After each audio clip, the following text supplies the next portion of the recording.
Hi, my name is Jim Ryan. I am the Director of Research at the Foreign Policy Research Institute, and I am very happy to be joined here by a great panel of experts, both in South Africa, in overseas, and folks with that are senior fellows here at FPRI to talk about the upcoming elections in South Africa.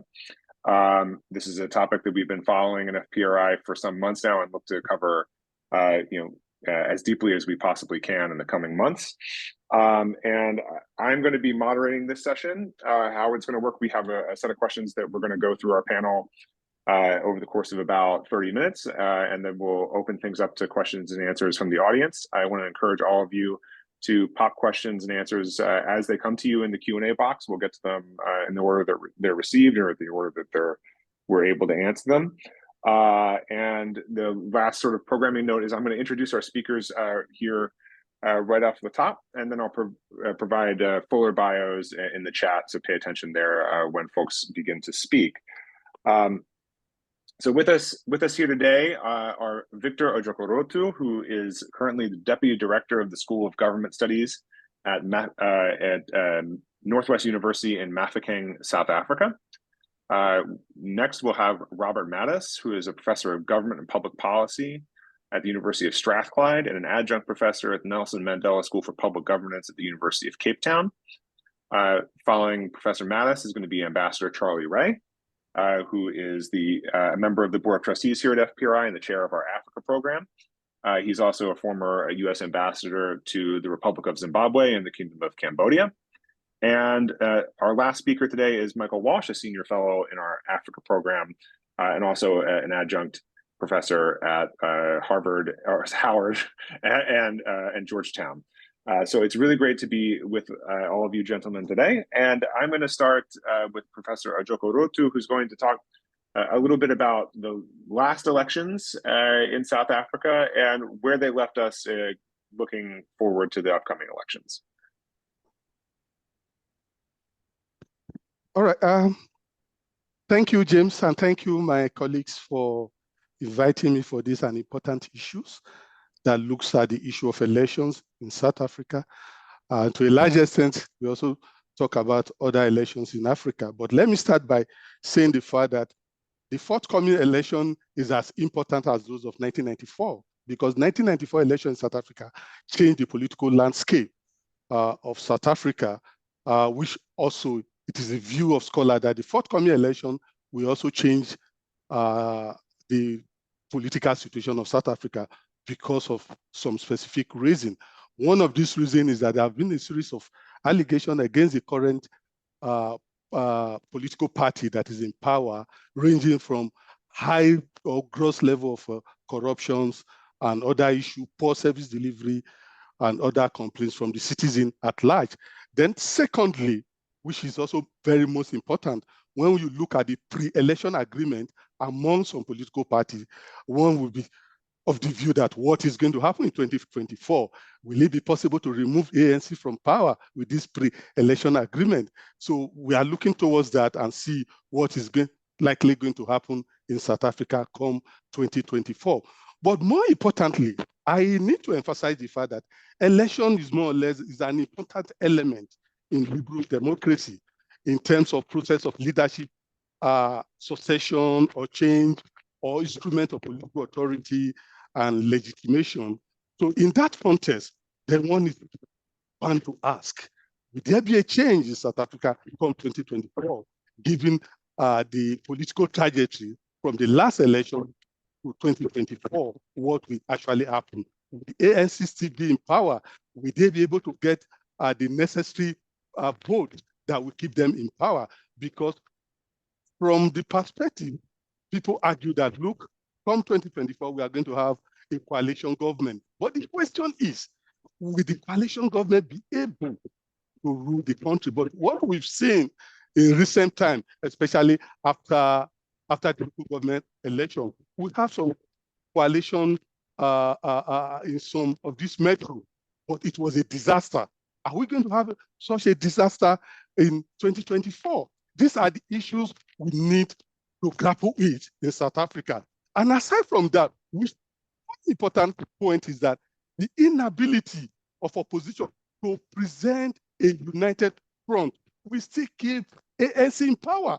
Because what we are seeing now, DA is saying that, look, we are not ready to work with EFF.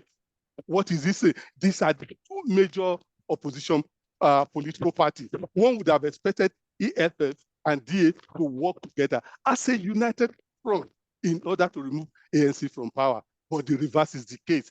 So it is left for us to see what will happen in 2024. Let me pause there as a form of introduction. No, thank you. It's a fantastic introduction to the issues at stake from the last election and historically. Professor Mattis, I'm going to turn to you now to tell us a bit about the actors that are, the major actors that are at play in this election and where they sit on the field. Well, I mean, to me, basically, it's the ANC. What they choose to do or not to do is really going to, unless the opposition radically changes its policy. I mean, what the ANC does or doesn't do is really the most important thing to follow. As Professor Ojakorotu just expressed very well, that there's an anticipation that there's going to be a major change in the next election. And just yesterday, there was another major poll release. A whole series of discrete polls have come out suggesting the ANC is going to receive a much higher degree of competition. It might even slip under 50%. And some people are even saying in certain provinces, it might come in second to a coalition of opposition parties. I would have to be labeled a skeptic. And the reason is not that people are dissatisfied with the ANC. And not that people are unwilling to vote based on that dissatisfaction, but there's a key story of voter turnout that not many people really are looking at. Voter turnout in the last election, for the first time in South Africa's history, had dived under 50%. Only 48% of all eligible voters came out to vote. So many analysts mistakenly look at the percentage of registered voters who vote. The problem is the registration percentages in South Africa is not very high. So the international currency in talking about voter turnout is percentage of VAP, voter age population, and it's fallen from about 80%, middle 80%, because there was no voters rule in 1994, to 48% in the last election. That's almost a 40 percentage point fall. And the effects of that are not random. What we have, along with a colleague, Colette Schultz-Herzenberg at the University of Stellenbosch, we made use of the South African National Elections Survey and did a deeper analysis looking at those people. So it was a 2019 survey. We looked at those people who in 2014 said they voted for the ANC. And basically the question was, what did they do in 2019? Did they remain loyal? Did they defect to another party? Or did they opt out and exit the electorate? And what we found is that people who were dissatisfied, ANC voters who had become dissatisfied, so about half the electorate of the ANC were not satisfied with his performance 5 years later. Most of those people, rather than switching their vote, just left the electorate simply because, and the key predicting factor was their views of the opposition. And so we measured a whole range of things about whether they found opposition parties trustworthy, whether they liked their leaders, whether they found opposition parties competent, and inclusive of all South Africans, right? So most, I think, opposition parties assuming negative views of the opposition of the ANC will simply push voters toward them. And what our conclusions really support is that the opposition needs to provide a positive reason to attract those voters. Otherwise, they leave the electorate. And so I would not be surprised, even if the ANC is still highly unpopular, that if turnout falls to 40% or 38% in the next election, which is entirely plausible, that the ANC would still win, say, 55 to 56% of a shrinking electorate, right? So this is the key thing, and opposition parties really haven't thought about. I mean, the deal to make a larger coalition, first of all, still not very specified how that's going to work. Second of all, simply by adding numbers together, 20 plus 20, 22 plus 20, say, what was it? So the DA at 22 plus, say, 2% for another opposition party is still going to equal 24. There's an image amongst them that if they look stronger, they'll get more votes. It'll have a multiplicative effect. But that, the whole purpose of proportional representation is voters don't have to vote strategically. I mean, this makes sense if you're in Zimbabwe or in Kenya with single member districts, but South Africa doesn't have that system. So voters will have no reason to move to this grand coalition simply because it's got more unpopular actors put together in one bundle, right? And the second issue is that we've been following in our surveys is that we know across Africa and in South Africa, voters are much more likely to come out and vote if they've been canvassed and contacted personally during the campaign. That number has been falling steadily in South Africa. So the ANC, mostly because it's losing its partners, because of disagreements with COSATU over the last few years, the labor union doesn't have the kind of foot soldiers that it used to do to go out and campaign for them. So the levels of contact have really dropped radically. And because of rising costs, parties have tried to replace that with say, using social media, which is good, but it's still no replacement. So you have two things going on. One is the ANC is becoming less popular, but the opposition is not providing a reasonable alternative. And also the kind of things that push voters out to vote, the physical ground troops, the ground game, is really getting less and less in South Africa. So I think there's good reasons to expect that turnout will continue to drop next year, and the ANC may win, again, a large majority of that shrinking electorate. Thank you so much, Professor Madison. That's a common problem, right? When you have parties that have been in power for a long time and opposition coalitions building things up, there, dissatisfaction with a ruling party that's been in power a long time doesn't automatically mean opposition parties are more powerful or well poised to take control. And you find the same trends in Namibia and in Mozambique, for example, and to less extent in Uganda and Tanzania, that those dominant parties are becoming less popular, but they're not doing any worse on election day simply because the opposition is not credible. Mm-hmm. All right. Well, Professor, can I quickly come in there? I think Professor Robert is right, because at another level, look at most of the opposition parties in Africa, because they don't have a credible alternative policy option that would have addressed the need of the people of the country. And that is why the incumbent will always get their way to remain in power. That makes a lot of sense. I want to move through the rest of the panel, and then we'll come back to this issue because I think it is an important one. Turning to Ambassador Ray, what are the stakes for the United States in this election? That's a good question, and it's one that's shaped by the fact that next year we have our own elections, which are probably as fraught with uncertainty as the South African elections are. I mean, you have an increasingly unpopular opposition candidate facing a not totally popular incumbent with the potential for the same things that we just mentioned. A lot of people just don't like either, so they don't vote, and we have that problem here in the U.S. They're talking about South Africa, looking at it as an outsider, and my first contact with South Africa happened to be in 1994, right after that first post-apartheid election. And it's interested me since watching the dynamics of the South African political system and how sometimes it's sort of, the timing, it butts up against our own political turmoil here in the U.S.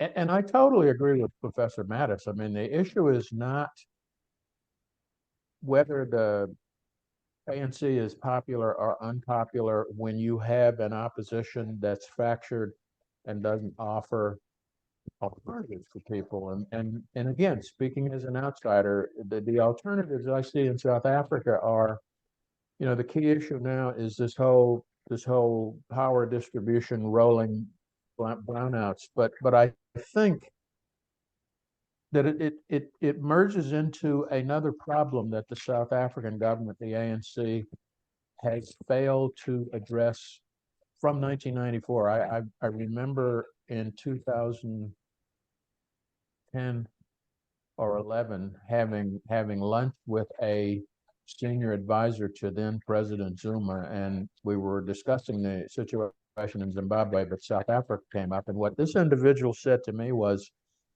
that in 1994, the ANC made a conscious decision to focus on the big issues and keeping the overall economy intact for international and global reasons, and not to sort of table the issue of unemployment among the young people, the conditions in the townships. And in this person's view, that was a ticking time bomb that they created for themselves, that one day, if they didn't address, was going to explode. And what I see happening in this election is this disaffected youth coming up against this whole issue of not, the power and the corruption in the ANC, which I don't see being addressed by the opposition. The opposition, we're not the ANC, vote for us, is not going to placate young people living in townships who don't have jobs and who can't keep their refrigerators or computers going because the power's out.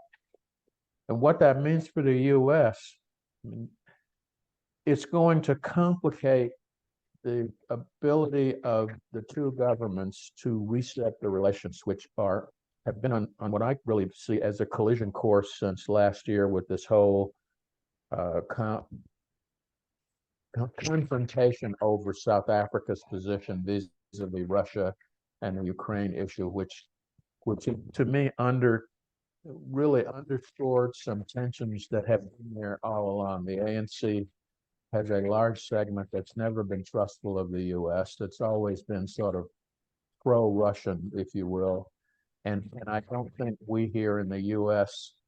ever really took that into account and addressed it effectively until the Ukraine situation happened, and then it was out there for all to see. And I don't think it's still being handled very well. And of course, in the U.S., when we're facing an election, we don't make decisions very well.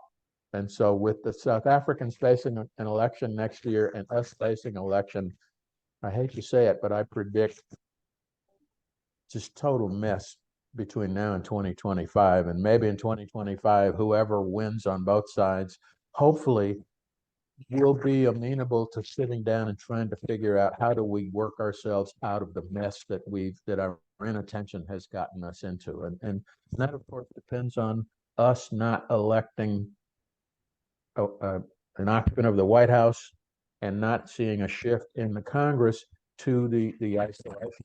I mean, if we get the houses of Congress and the White House, who are sort of the America First isolationist types, they're basically, in terms of relations with South Africa, all bets are off.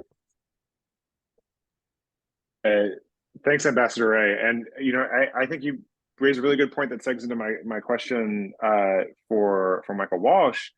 The war in Ukraine has kind of reset things back into a Cold War mindset, but in a lot of ways, there's a lot of Cold War dynamics in Africa, and especially in South Africa, that American policymakers haven't necessarily been paying attention to. A lot of history there that needs to be mined and has implications for both American foreign policy and African foreign policy more generally. Michael, how do you see the foreign policy implications of the elections regionally in Southern Africa and beyond? I think for South Africa specifically, I mean, we forget, as you mentioned, the history. It was an apartheid state during the Cold War, and it had apartheid state relations at the time. And so the history that exists, with people in the ANC being labeled terrorists, with having an apartheid state having relations with countries that are very close to the US today, this history matters. It's still present, and it does have an impact on the foreign policy. However, I think we sometimes maybe attribute too much to history, and we forget to actually look at the present. And when we look at the present, I think one of the things that needs to be understood by US policymakers is that South Africa is a country with a value system for its foreign policy. It's very clear. There's 7 principles of its foreign policy. That value system, like any value system, can have tensions within the value system. One value can conflict with another value in a particular context, and you have to choose and prioritize amongst the values. I think one of the values that's really important to understand is the belief that the foreign policy of the country has to be in the interest of the continent of Africa and in the interest of South Africa. And that's an important thing when we start talking about Ukraine, or we start talking about Palestine, or we start talking about Taiwan, because there's a whole bunch of other stuff happening in the world beyond those three things. There's Sudan, there's what's happening in West Africa, there's what's happening in Mozambique. There's a ton of things happening on the African continent, which people are glossing over to some extent in US policy circles, because there's so many things happening right now in the world, and there's so much insecurity and instability in the world that everyone's picking what to prioritize. It's very clear on the US side, the priority up until a couple of days ago was Ukraine, Russia. And then the long-term priority is the concern over Taiwan, China. Now we have Palestine, Israel. When you look at those three issues, if you're going to view US-South Africa relations through that lens, and you're going to look at the elections that are upcoming in South Africa through that lens, there's a lot at stake. When you look at the differences between the parties' positions, between the Democratic Alliance and the economic freedom fighters, and then somewhere in the middle, the ANC here, you have parties that have different foreign policy perspectives, and where they see South Africa fitting in the international system. On paper, when you look back maybe the last 10 years, there's a lot of commonality with the idea that South Africa should play a key role in conflict prevention and resolution, that it should be one of the interlocutors who comes in and helps to promote peace and finds resolution. Because South Africa is a country that was born out of negotiation, and that's something that's often said. South Africa also has a clear value system of the idea of a person is a person through other people, and that sort of Ubuntu Botho concept of relations within communities and relations between states provides a great framework to be able to come in and to play that role and to have that conversation when everyone else is not seen as being neutral, because South Africa has the history there of being a country that was born out of conflict and born out of negotiation. So I think that's really important. But I do think it's important to take into consideration, where these three specific issues fit on the spectrum, and I'll start with Ukraine, Russia. I think the Ukraine-Russia issue has been the headline issue for US-South Africa relations for the last year, which is somewhat interesting because the Ukraine-Russia issue is potentially not the issue that could divide the US and South Africa the most. I actually think the Palestine-Israel issue is one that could divide the US and South Africa even more. But when we look at it, this is the issue that has been on the headlines. And when you look at sort of what has happened, in the aftermath of the Russian invasion of Ukraine, South Africa called on Russia to withdraw. I mean, that's often glossed over. South Africa, made a statement about the commitment to the United Nations Charter, the commitment to sovereignty, the commitment to a lot of things, right? But at the same time, the South African government did call on South Africans not to take sides on the issue. Because they said that would go against their principles. And there were also comments made, and this goes back even before the conflict, to the fact that NATO was a causal factor. And I think this phenomena of the government of South Africa not just taking sides in the issue, which I think is too simplistic, but focusing on the root causes of why conflict happens. I mean, whenever these incidents happen, if you look at what the statements that have been made on Israel-Palestine, the statements that were made on Ukraine-Russia, South Africa is very quick to point out that there's root causes for why these things happen. And they talk about the need to address the root causes. They don't always take a stance on who's right or wrong in the moment, right? They focus on the root causes. And so I think that this is a different approach from the U.S. approach. It's not an approach that the U.S. government particularly wants South Africa to have. They want them to align with the U.S. perspective. And that alignment hasn't been forthcoming on the Ukraine-Russia issue. On the Israeli-Palestine issue, how you conceptualize this conflict is a big deal. Some countries are conceptualizing it as terrorism, and some of them are conceptualizing it as resistance. and this is a very important thing. And this is a very deep issue. I mean, South Africa's official position was they called it a conflagration, which is an interesting use of terminology. But they focused again on root causes. So in the statement that after the incident that just happened, the South African government focused very much on the illegal occupation of Palestine, on the illegal settlements, on the desecration of the mosque and of Christian holy sites, and the oppression of the Palestinian people. They didn't call it terrorism. They didn't focus on Hamas. They didn't focus on, the civilians who were killed and the ones who were kidnapped. In that, their focus was largely on, the root causes of what led to this.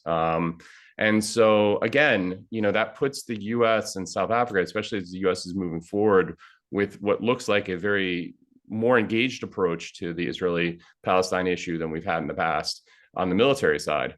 That provides grounds for more separation. Now, in the middle of all this, you have the Democratic Alliance on both the Russia-Ukraine issue and the Israel-Palestine issue, making very different statements than the South African government or the ANC or the EFF. And so that's why this matters from the election standpoint. And then you have China-Taiwan, which is the last issue I'll talk about. And there's a whole history there. I mean, people know about the relationship between Taiwan and the apartheid government. And then they know about Mandela making the decision to recognize the one China policy and switching over to the PRC.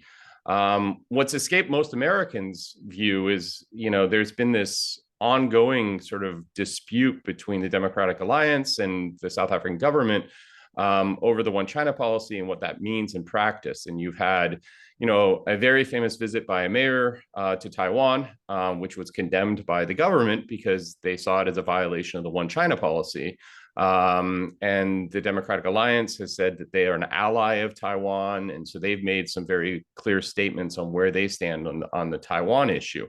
So I think that when we look towards the election, there are very serious foreign policy implications here.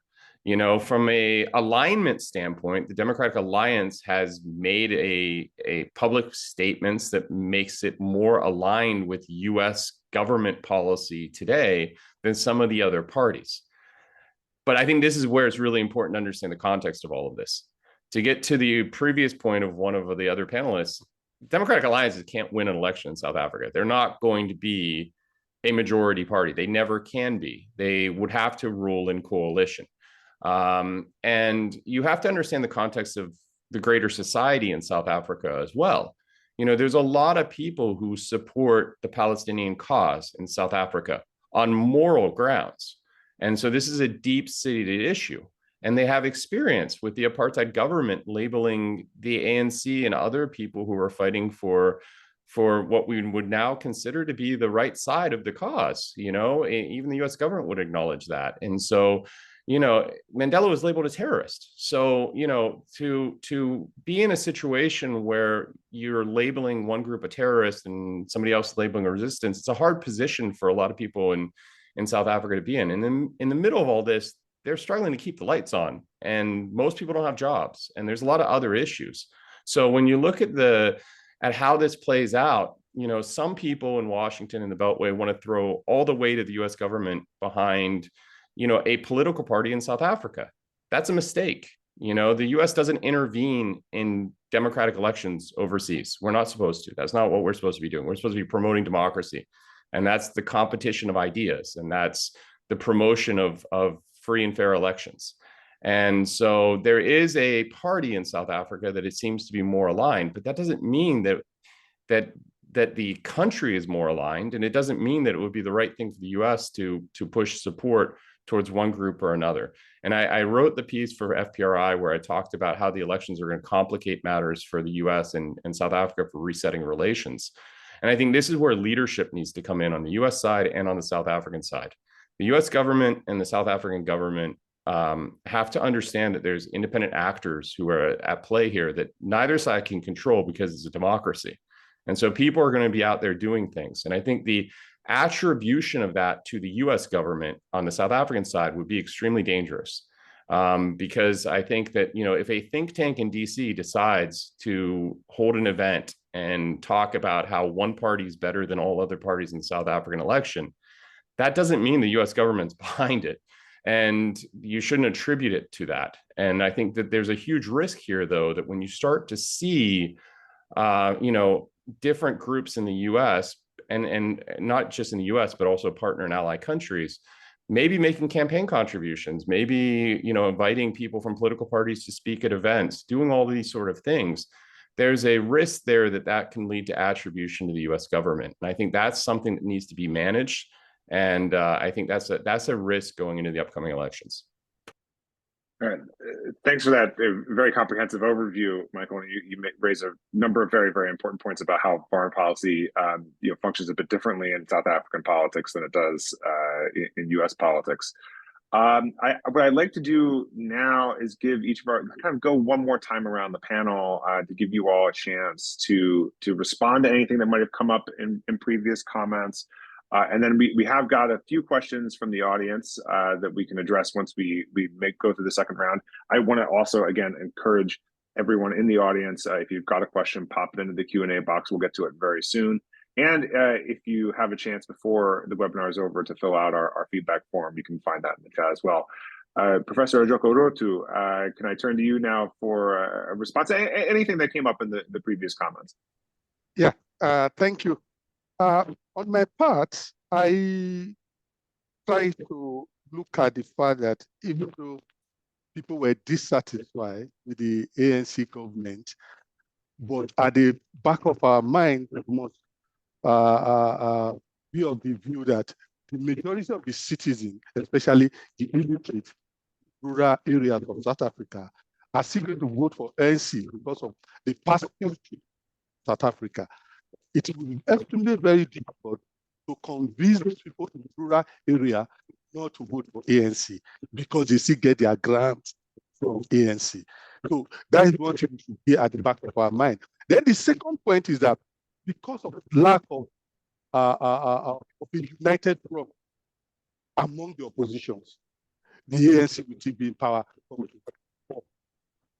And we must also hear at the back of our mind that South Africa actually look at it's like what Michael have just alluded to with regard to issues that happened recently between Israel and the Hamas. Because recently, in the course of the interview between the Deputy Minister of South Africa Department of International Relations, they strongly refused to condemn the actions of the Hamas. They were of the view that it was regrettable, but they did not condemn the actions of the Hamas. So on that basis, I strongly agree with Michael on his submission. But generally, when you look at it, despite all these allegations against ANC, I don't see the opposition coming to power, because it's not like the youths that were enlightened that can change, that can vote for another political party. But the majority in the rural area, it's extremely difficult to convince them not to vote for ANC. Recently, we went to some of the rural areas in the Northwest just for a survey, but they were still solidly behind ANC. Despite all these allegations of high corruption, no electricity, but they are still saying that it's their liberator, that they are still strongly going to support ANC. So these are the issues we need to consider. It will be difficult because of this lack of unity among the opposition. Come 2024, I still believe that ANC will be in power. Thank you. Thank you, Professor Ojakorotu. And yeah, I mean, a not unfamiliar dynamic, I think, to many people, who see these kinds of dynamics of parties in power for a long time, like I was addressing with Professor Mattis earlier. Sometimes you have a poorly performing party, and people say, might say the ANC broke it. Only the ANC can fix it, right? So turning to Professor Mattis, again, giving you the opportunity to respond to anything you've heard so far, and also I personally am interested in the polling that has been happening. I mean, how do we read into polling, in terms of accuracy, in terms of these kind of things? Yeah. I think accuracy is probably not the issue. I mean, I think one would want to know whether the surveys were done in person or by telephone or online, which have very serious limitations to them in South Africa right now. Because of the stick, I mean, cell phones are fairly ubiquitous, but we don't know, whether it was random digidialing and what the sampling frame was used. Online participation in South Africa is still surprisingly low, I think, compared to what one might expect. So there are real limitations. But I think the really important thing, from my perspective, is how are people asking about likely voter turnout? What are they just inferring that? Are they asking one question in which some people say I won't vote, which may actually be just a protest statement, or are they separately asking questions about how likely you are to vote? Are you registered? How much do you want to vote? And frankly, a lot of the polls that are released are simply not transparent enough. There's not a high enough degree of transparency to go, say, to a website and find out, what the sample size was, who was asked, and what the actual wording of the questions was. The second issue, I mean, we've had a bit of a conversation about policy alternatives. Does the opposition offer a policy alternative, versus is it more about the credibility and the bona fides of the opposition? Some of my colleagues have done some really interesting work trying to compare some survey work from the World Values Survey, asking people where they would put themselves on several questions about where they see the role of the state versus the role of the individual in the economy. And they've tried to then match that up with expert ratings of the political parties in terms of a similar scale about the role of the state in the economy. And if you went back to around 2014, I think when the birth of the EFF to the perceived left of the ANC DA to the right, most South Africans put themselves in the middle of that scale. So it's kind of a single peak preferences of people who are in the middle or just slightly left of center. And when you lay the party positions as experts label the parties, the ANC is almost right at the middle where the voters are. And the DA in 2014 was well off to the right, EFF well off to the left. Okay, so then you would expect a rational political party, to move where the voters are over time. And in fact, if you update that now to the current politics, it's exactly the same. So the DA is presenting an alternative way of running the economy and the role of the state. It's simply a position that most voters don't accept. And the EFF also, is much more for seizure of property and nationalization of things. And again, that's a position that most voters don't accept. So in terms of policy positions, that's not really the problem. The problem is that you've got a political party which consistently undermines and alienates talented Black leaders who it just cycles through a whole range of people who are really ought to be at the forefront of the party, and for whatever reason, these people feel compelled to leave the party for the DA. And one has to ask themselves why. And the average voter is going to say, I know why. The DA simply doesn't care about Black people. And the polling confirms that most people, the DA's problems, when we ask people, do they think the party stands for all South Africans or one group only? The DA's numbers have only risen very slowly over time in the perceptions that it's inclusive. The EFF suffers the same problem. Most voters, most Black voters, don't see the EFF as a nationally, inclusive organization, and you have the same problems with perceptions of its trustworthiness, the perceptions of its competence. So it's really an image problem that the parties just are not being able to tell voters why they should vote for them. And how the party relates to ordinary voters at the grassroots. Thank you, Ambassador Ray. Turning to you,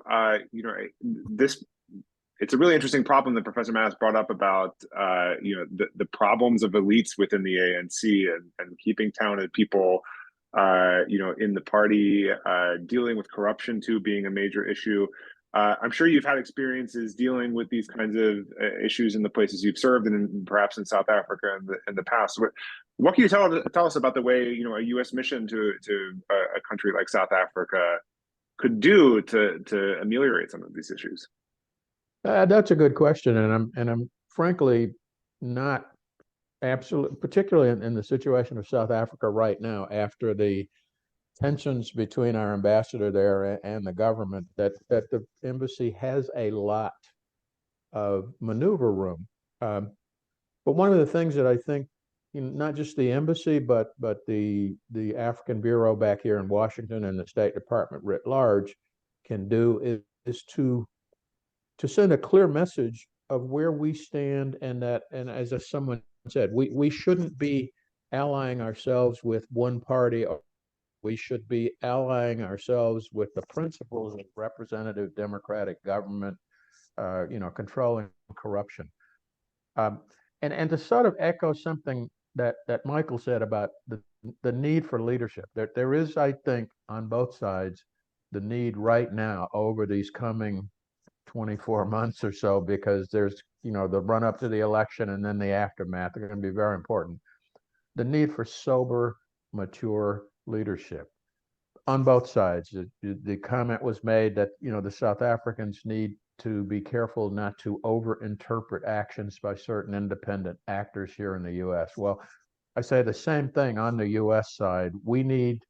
Our leadership needs to not follow press releases and opinion polls, but to be sober and to understand that just as we don't control what certain people and organizations do here in the U.S., in South Africa, and this in a discussion that I had not long ago, and the ANC. I mean, the ANC is not this homogeneous, everyone thinks the same way body. And when someone in ANC says something, we shouldn't jump immediately to attribute it to the whole of ANC, and we certainly shouldn't attribute it to the whole of South Africa, not even the whole of the South African government, because you have bureaucrats in that government too. They're not all politicians. I mean, some of them are bureaucrats trying to get a hard job done in a difficult situation.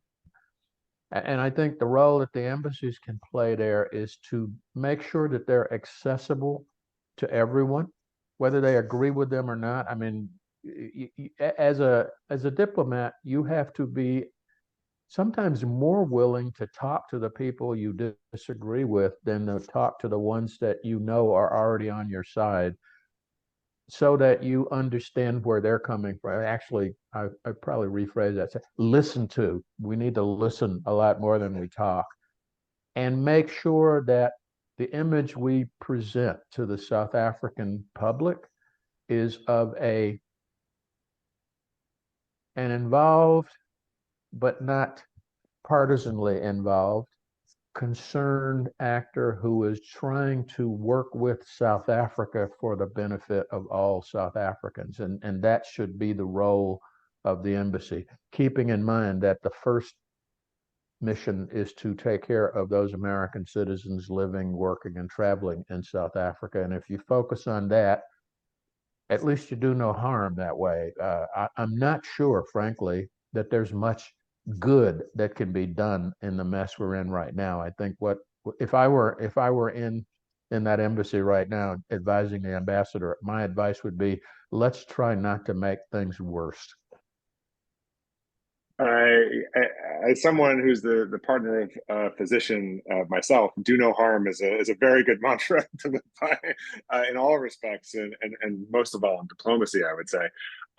Michael, turning to you, anything you want to respond to from the previous part of the panel, or how these kinds of issues really feed back into the foreign policy focus here? I mean, I think the whole notion of being surprised, right? I think we should all be prepared to be surprised with the elections. I think there's a lot of uncertainty. There's a lot of difficulty in predicting what's going to happen. When the U.S. starts to look at what are the desired outcomes? What would be the best outcomes for U.S. interests in the upcoming election? It's not clear to me that there's a really solid understanding of the long-term horizon. And that there's a view it's a broad policy look. It's very narrow, right? I mean, the Russia-Ukraine thing was extremely narrow. To focus on the Russia-Ukraine thing at the expense of all else is a very risky proposition. And there's the notion of keeping your powder dry. The U.S. didn't do that. So the U.S. is now in a position on the Israeli-Palestine issue where if the U.S. wants to push hard for countries to label this a terrorist act, they're not going to be able to in South Africa. There's no space, there's no room to even have that conversation right now because of what just happened with the Russia-Ukraine issue. So I think that the U.S., to get to Ambassador Ray's point, is in a difficult position on both a mission level and an agency level. At the State Department, they have a huge challenge because the National Security Council level, there's conversations happening at a very high level between the two governments. And it's a question of who actually is in control of our policy with respect to South Africa right now. I think that the embassy and the State Department as entities are less in control now than they were prior to this whole incident happening. I think things have gone up the chain of command a lot because of the escalation of the issues. And I think it's going to remain there for the foreseeable future, at least through the elections. And so I think it makes it very difficult for the embassy to have room for maneuver. I think it makes it very difficult for the State Department to have room for maneuver. It doesn't mean that DOD won't have room for maneuver on things like counterterrorism in Mozambique and the issues in Sudan and everything else. I think that the defense attaché probably has the most room for maneuver right now in the embassy. But I think it's a challenge. But to get back to the desired outcomes, what is a desired outcome? I mean, if you look at municipal level governments in South Africa, coalition governments are incredibly unstable. And so, when people say we want to see the ANC lose the majority, why? What outcome does that create? That creates a coalition-led government on one side or the other, both of which are going to be incredibly unstable. So when we think about these desired outcomes, these are desired. These are not things we should be working to achieve. It's a democracy. South Africa should be in charge of its own future. We should not be intervening in the elections. But when we think about, what would we like to see happen, right? What would be in the best interest for the U.S. out of the conceivable outcomes? It's unclear to me that the best outcome for the U.S. would be to have the ANC get less than 50% of the power, 50% of the vote in the next election, because it's unclear to me that either the ANC in partnership with the EFF would be a stable government that would be, in the U.S. interest. I mean, that would be even worse than the ANC on its own from a U.S. interest standpoint. And then on the other side of the coin, if the DA goes into coalition, it's unclear to me how that would ever be stable. Even if it's the ANC DA, coalition, I don't think there's any coalition government in South Africa that's going to be stable. And so, why would we want instability at the national level in South Africa? How would that help U.S. interests? The best solution for the U.S. right now is to figure a way to reset relations with South Africa that are based upon a respect for each other's sovereignty and each other's value systems. That is the number one priority the U.S. government should be having. But to get to Ambassador Ray's point, I'll end on this to give time for the Q&A. We're going in a national election. There are conflicts all over the world. The Israeli-Palestine one is going to take a lot of political capital and a lot of political energy. Where does South Africa going to fit now? I just don't see, even though this has now been raised up to the national security level, we have the National Security Council people involved in this on a rather daily basis. Is this going to be a priority for the Biden administration? Is Africa a priority for the Biden administration? I'm not so sure. And I think it's far less so this week than it was 2 weeks ago. Yeah, there's a lot of grim realities to go around after this weekend's events, and we're going to continue to cover these things in a variety of different ways at FPRI, in the weeks and months to come. So we have some robust questions in the Q&A box, so I'm going to turn to those now. And the first one I'm going to ask is coming from Brooks Spector, who is the associate editor at the Daily Maverick. And they ask, one new wrinkle for South African elections will be participation of independent, i.e. non-party candidates. Will this have a significant impact or not? Can I turn to Professor Ojakorotu to answer this first? Yeah, thank you. With regards to that question, I don't think it's going to have more impact because it actually solves a problem, giving opportunity for independent candidates to participate. And it further created another problem because once that individual has a percentage of the vote, what happened to the other votes that he's going to get from that election? So at one level, it answered a specific issue. At another level, it created more problems. So I don't think it's going to have a severe impact on the outcome of the election. Professor Mass, does that bear out in the polling? I mean, I think you put your finger on it, right? There's the Constitutional Court, has the justices over time have great reputations, but they're not political scientists. And there's just an intrinsic conflict between the idea of individual candidates and the South Africa's party list proportional representation system. And so you basically individuals are running on the same footing as instead of a party symbol, you'll have to have a symbol for an individual and a name and whatever symbol they think is represents for them for illiterate voters. And again, what if they win enough votes to get 2 seats? Who gets the second one? Yeah. It's just crazy. It hasn't been really thought out. But I think if we look at all in history, in recent South African history, the closest approximation we've had so far is the party that called itself Ahang, which was basically everybody knew as Mampela Rampere's political party, and what was it, 2 election cycles ago. And she's probably been the most prominent outsider who threw her hat and got involved in politics. And they struggled. They barely got 1% of the vote, barely enough to get one. I think they got a second seat because of the way the remainder of the votes are often counted, which favors very small parties. So that might be one impact, that if there are enough individuals who get, and maybe they might not even get a 0.5% of the vote. So generally about what, 0.5% is enough to get a single seat, generally speaking. If you take the 200 seats to be divided on the national vote. And so parties, but because of the remainder system, they don't often have to even get that 0.5%. They can get a seat on something smaller. And that may, if you have enough individuals running and getting those seats on that basis, it could then rob either the opposition or the ANC of a crucial number of votes. If the scenario were that the ANC was right around 50%. Now that raises again the additional problem that was just mentioned. Johannesburg's probably had more mayors in the last several months than the United Kingdom's had in the last 5 years. We're about the same problem of instability, right? And who wants that for the country, right? That the government keeps flipping back and forth based on deals done with single individuals, right? Imagine if the ANC had 199 seats, it needs 201 to actually rule, and 1 or 2 individuals basically could sell their vote, not on any kind of ideological basis, but simply on patronage issues. So it raises a whole series of problems. But again, I think it's likely that it's not going to be a major problem unless the ANC is right around 50%, simply because individuals, that's what parties do, is that unless you have a strong name recognition, parties go out and campaign, they spread the word, they get out the vote. Individuals can't do that. So and we do have a history in local government elections where you look at popular individuals who get involved in their own ward campaigns, and they generally don't do very well, simply because they don't have the organization that a political party can provide you.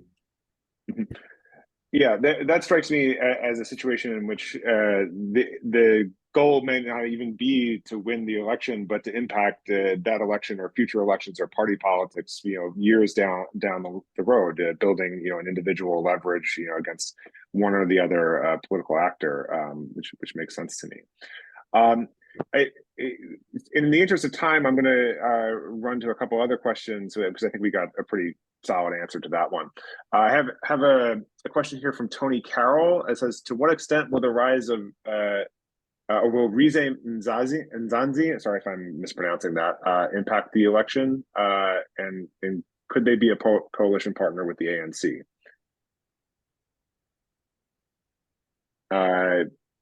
Professor Ojakorotu, do you? I may be mispronouncing this, but Rize Nzanzi. Mzansi. Yes. Okay. All right. Yes. Are they, a potential coalition partner with the ANC if they end up needing it? Yeah, a lot have been said about the issue of coalition, but what we've experienced, like what Prof Robert have just said, it has been a sort of an instability in Johannesburg and Pretoria because of this sort of coalition. So nobody is expecting such coalition to take place at the national level. And if eventually we have a coalition, then the question who takes what position at the national level. So it will further create more problem, because when you look at Johannesburg, for instance, you see that there has been a lot of instability, service delivery problem. There are a lot of things surrounding coalition. I don't think coalition would be the right path for most of these metro or district or municipality in South Africa. Talk less of coming to the national level. I don't think it's going to be the right path for South Africa. Mm-hmm. Professor Mass, any comment on that? I have to admit that's one of the smaller new parties that I simply haven't followed enough to offer anything useful about Makes that. sense. All right, thanks. I want to turn to Michael Walsh for this next question. We have a question about that addresses, I think, a lot of what you've already said about what the U.S. role in these elections should be. But are there interests? This comes from Sifat Haba. I'm going to, pardon if I mispronounced that name, but they ask you, is the U.S. government or other U.S. interests elements seeking to affect regime change in South Africa? Does the U.S. have a plan to reshape and redirect South Africa's future? Michael, I'll kick that one to you. Yeah, and I'll answer that. I just want to add one thing really quickly to the last question. And I think Build One South Africa, Rise, you look at all of these things, Action SA, I mean, this gets back to the point that Professor Matheson made about the DA not being able to retain Black South Africans in the party. What is the origin of all of this, right? It's important to keep that in mind in this conversation. The reason we have these parties is because of the DA's inability to keep some people within their own party who had promise and who are capable leaders at the national level, and there's just a dispute over policy. And so I think none of us know, because the polling hasn't been updated yet, where any of these people are going to fall on the spectrum on the vote and how big of a vote they're going to get. But it's going to get back to what Professor Mathis said. If people can bust people into the elections, if people can organize, if people can mobilize, there's a huge opportunity here, because there is such a huge percentage of the population that didn't vote in the last election, to be able to radically change sort of the projections in a very short period of time. But that's going to take canvassing. That's going to take a whole bunch of work out there by some political party. It could be the ANC, it could be any of these other parties. Somebody's going to have to do that. And that's going to take money. And that's where we get into the whole question of, outside parties coming in and playing a role. That could be various governments, that could be various individuals. With money and with mobilization and with leadership within the parties, there's an ability to change the outcome of this election pretty quickly. In terms of the question that was asked, if I just intervene one specific point, it takes that money and effort 3 months ahead of the election, because registration closes off relatively early in South Africa. And what we know from earlier surveys in previous election cycles is interest only starts building after the registration closes off. And so you have many more people excited about voting in the week or two before the election who actually can't vote because they missed the registration. So that's another reason why organization is really important. That's a great point. So to the question that's asked, and I think Ambassador Ray will be a great one to answer this as well, since he had previously served in Zimbabwe. For those of us who have been around for Afghanistan, Iraq, Libya, Syria, all of these things, the U.S. perspective on regime change, the appetite for regime change, there is no appetite for regime change in South Africa being driven by the U.S. Within the U.S. government. The U.S. government is not going to drive regime change in South Africa. The risk of the U.S. government being involved overtly or covertly in trying to affect regime change in South Africa would be catastrophic towards the long-term foreign policy interests of the U.S. So I don't see the U.S. government, making this a policy priority of trying to affect regime change. So if that's the intention behind the question of seeking to affect regime change, I think categorically the answer is no. The U.S. is not going to actively seek regime change in the trying to intervene in the election on some grand scale, right? From a government standpoint.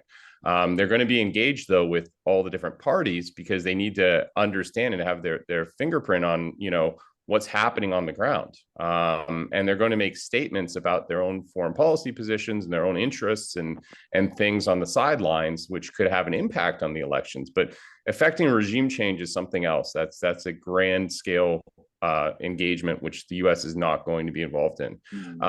So in terms of redirecting South Africa's future, that's what the integrated country strategy is at the mission. That's in every country around the world. The U.S. wants to try to shape the decisions made by the host government so that it aligns with U.S. interests. That's what an embassy is supposed to do. It's supposed to be done in a constructive way. Sometimes it's not done in a constructive way where you have a hostile government. And so that's a different situation. But the U.S. government should be trying to reshape and redirect South African policy because that's what South Africa should be doing in the U.S. with U.S. policy. I mean, that's the nature of foreign relations. So I think there's a difference, though, between regime change and trying to affect the policy decisions taken by a government.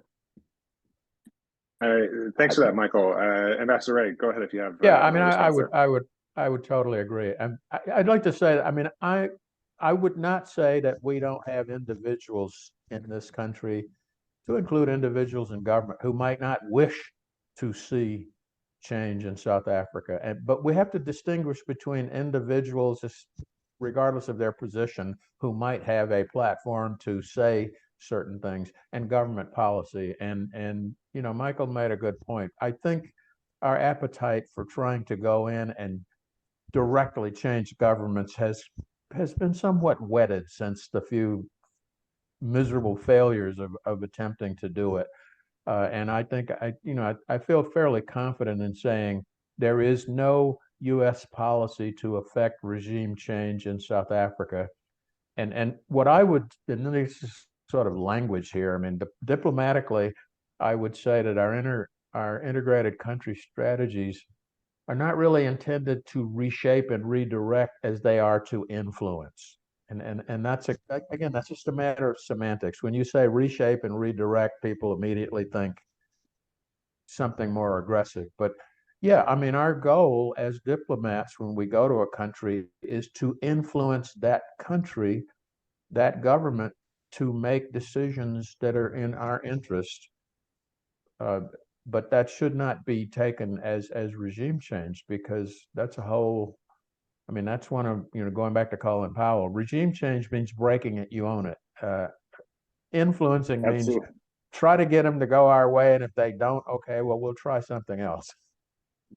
And to Ambassador Ray's point, just to interject one thing, I mean, you're going to see sound bites. You're going to hear things, in the Beltway at think tank events or academic events where people might mention the desire for regime change or something.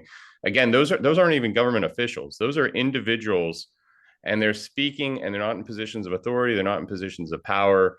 And so I think it's really important to differentiate between what is U.S. policy, who are government officials, who are non-government actors, and what are their role. Absolutely.